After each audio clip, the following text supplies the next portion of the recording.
Aujourd'hui il fait enfin beau, le sol est enfin sec et je peux enfin refaire une vidéo. Parce que ce coup-ci, c'est pas à cause des études, c'est pas à cause de je sais pas quoi, parce que j'ai le temps, c'est juste à cause du temps. Et oui, entre la neige, entre la pluie, entre les sols mouillés.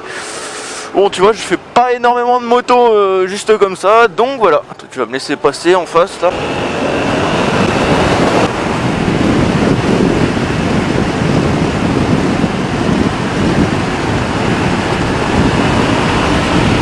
Bon alors, si t'es sur cette vidéo, soit c'est parce que tu suis un peu ma chaîne, soit c'est tout simplement parce que t'as vu le titre. Et oui, parce que petit titre un petit peu aguicheur. Mais c'est vraiment ce qui s'est passé et c'est pas ce qui va se passer dans cette vidéo, bizarrement. Pourquoi c'est pas ce qui va se passer dans cette vidéo? Parce que ça s'est déjà passé et je filmais pas. Et pourquoi je filmais pas? Parce que bon, c'était le matin, j'allais à l'IUT et bah il pleuvait déjà. Et il y a une petite dame qui a traversé devant moi. Et sauf que le problème c'est que bah, le sol était ultra mouillé. Et déjà la madame elle a traversé en plein milieu de la route, juste après des passages piétons. Passage piéton qui était au rouge d'ailleurs, au passage.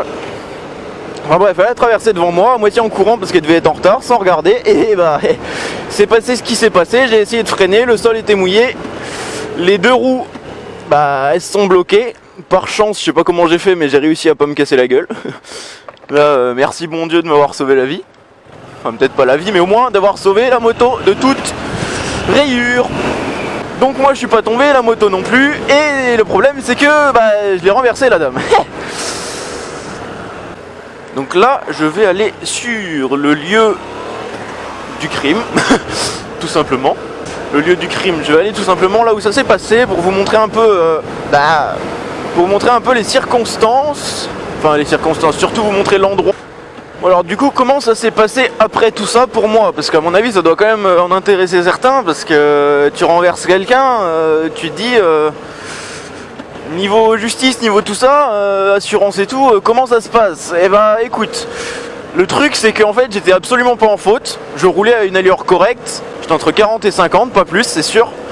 Et autour de moi, évidemment, vu que c'est le matin et que bah, y avait tout le monde qui allait au boulot et tout, il y avait des gens, des étudiants, peu importe. Et le truc, c'est que du coup, ça a fait plusieurs témoins. Donc, quand j'ai renversé la personne, ce qui s'est passé, c'est que déjà, il y a tout le monde qui est allé vers elle, enfin tout le monde de 3 personnes, et ils ont fait ce qu'ils ont pu pour essayer de la garder consciente et tout.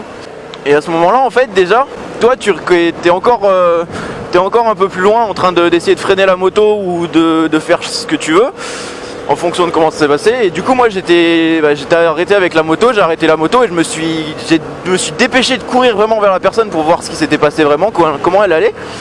Et le truc à ne surtout pas faire en fait, c'est vraiment te barrer. Surtout dans ce moment-là où t'es absolument pas en tort en fait. La personne elle a traversé, par exemple là il y a un passage piéton, admettons. La personne elle a traversé juste là et derrière elle est sortie de derrière une voiture, donc j'ai absolument pas pu la voir.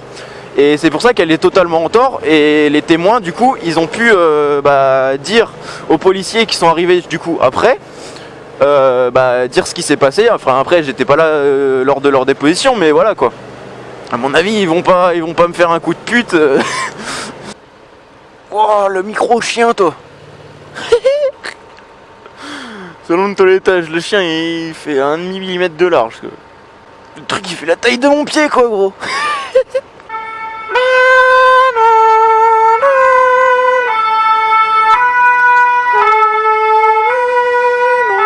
Ah, faut avancer les gars, c'est pas parce que c'est rouge que... Putain, mais les gens sont cons. Oh là là. Oh la vache. Bon, alors, du coup, après qu'on ait appelé les secours et tout, comment est-ce que ça s'est passé?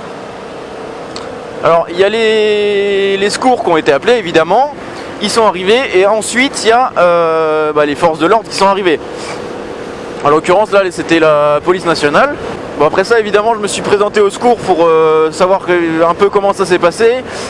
Les témoins qui étaient là pour la personne et qui ont également vu l'accident ont aussi dit ce qui s'était passé au secours, en fait. On va faire frotter le genou, les gars. Vous allez voir, on va faire frotter le genou, moi je vous le dis. Ici, ça frotte tout le temps.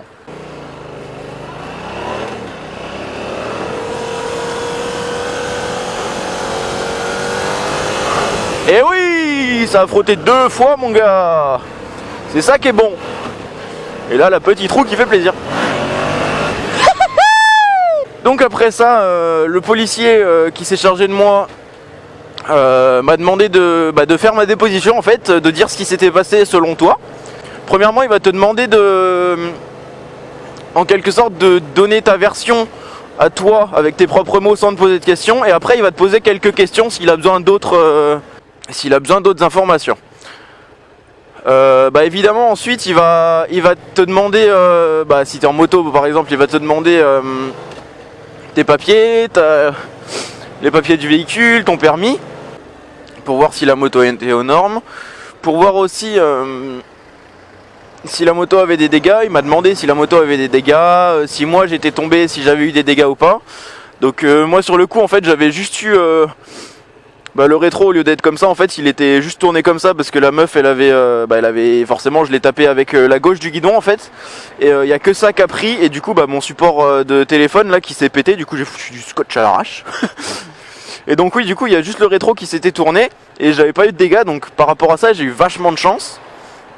Aucun clignote pété, rien du tout, et surtout la chance de pas être tombé quoi. Et après du coup il va vous dire de venir dans la camionnette avec lui je pense.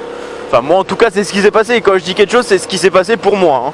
Faut pas prendre ça comme un cas général parce que je sais pas comment ça se passe d'habitude. Moi ça m'est arrivé qu'une fois, donc je vous dis vraiment comment moi ça s'est passé.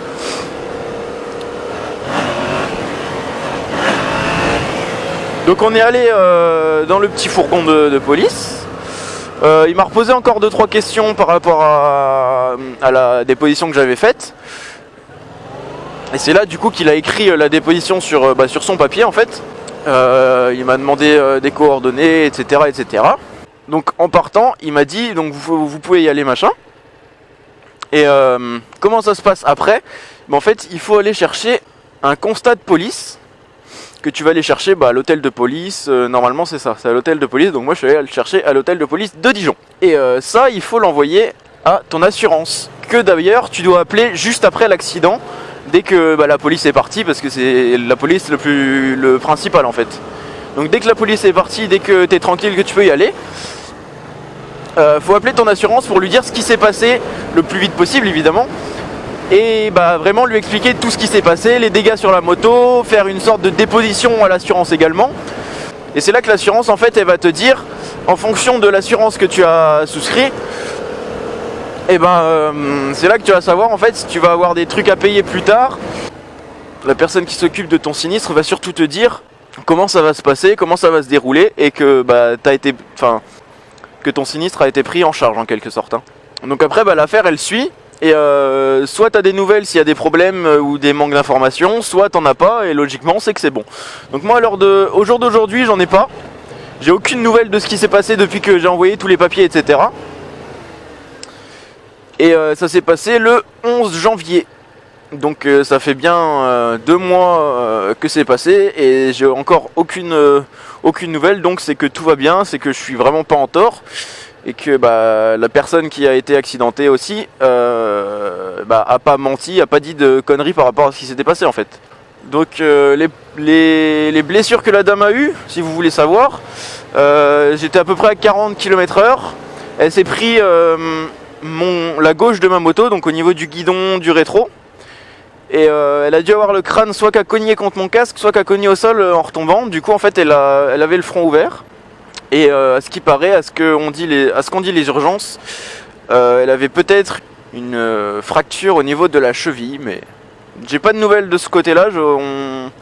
Quand on a le constat de police, on a le numéro de téléphone et l'identité de la personne qu'on a renversée, donc on peut l'appeler si vraiment il y a quelque chose ou quoi. Mais j'ai préféré pas l'appeler parce que pas par peur, mais par appréhension de la réaction de la personne. Par exemple, si elle pourrait être énervée ou quoi, ou je sais pas trop. Et donc maintenant, je vais juste aller vous montrer l'endroit où ça s'est passé et comment ça s'est vraiment passé en fait. Et salut poteau! Un beau petit bruit avec ta Ninja 300, non?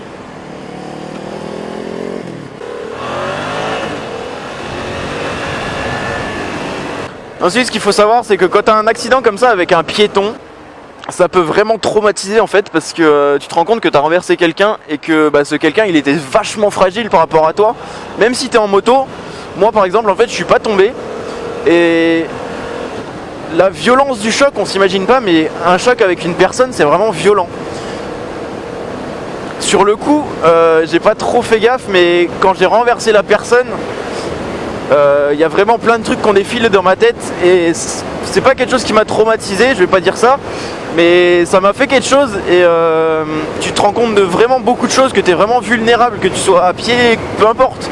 Et tu te rends compte que l'humain c'est vraiment quelque chose de fragile, de vulnérable en fait, vraiment.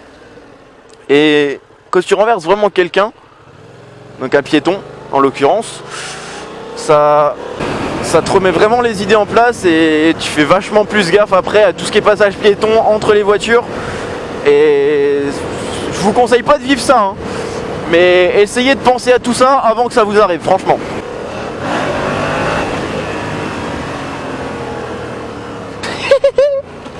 Quand je fais des roues, c'est marrant, les filles me regardent comme ça en mode qu'est-ce qu'il fout lui. Donc voilà, donc le matin en question, j'arrive ici, hop, je démarre au vert. Là il y a quelqu'un qui traverse au rouge. J'étais à peu près à cette vitesse là, et là t'as quelqu'un qui traverse juste ici. Vous avez vu, il y avait un piéton juste avant, et quelqu'un qui traverse juste devant moi ici. Et bah, à moitié en courant, comme si elle était pressée. Et c'est ça qui a fait que bah, j'ai vraiment rien pu faire en fait.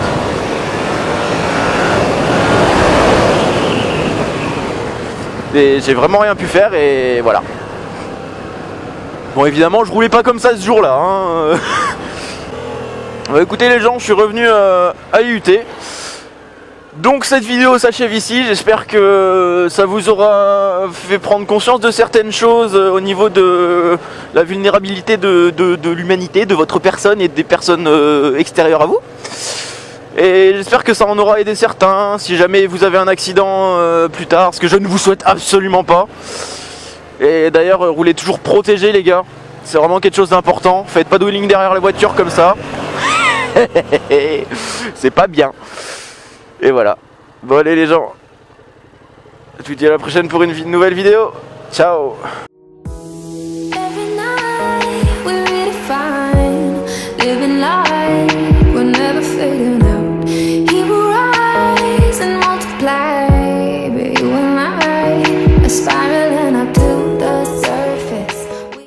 Putain, obligé de me mettre dans les poubelles.